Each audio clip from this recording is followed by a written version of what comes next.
ગાંધીજીના નામે બધેલું ગાંધીનગરના શહેરમાં સરકારે આટલા વર્ષે જે કઈ હિંમત કરી થોડીએ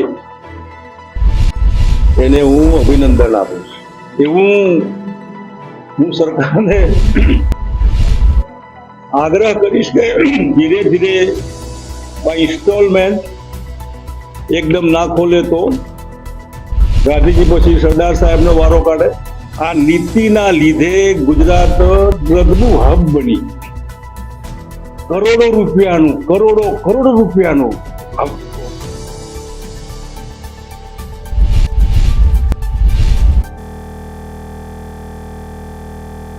સરકાર બીજા રાજ્યો અને પરદેશ સાથે વેપાર અને ધંધા વિકસે એના માટે પરદેશથી આવતા લોકો અને બીજા રાજ્યોથી આવતા લોકો એની સુવિધાનો પણ વિચાર કરતી હોય છે અને એ વિચારના અંતે સરકારે જે નિર્ણય લીધો છે એ મારી દ્રષ્ટિએ આવકારદાયક હોય છે।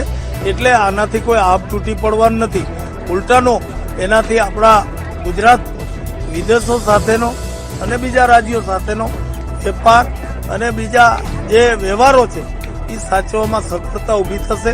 બાકી તો ગુજરાત રાજ્યમાં દારૂબંધી છે અને ગેરકાયદેસર વેચાતા દારૂ કે ગેરકાયદેસર પીવાતા દારૂ ઉપર રાજ્ય સરકાર કડક કાર્યવાહી કરે જ છે।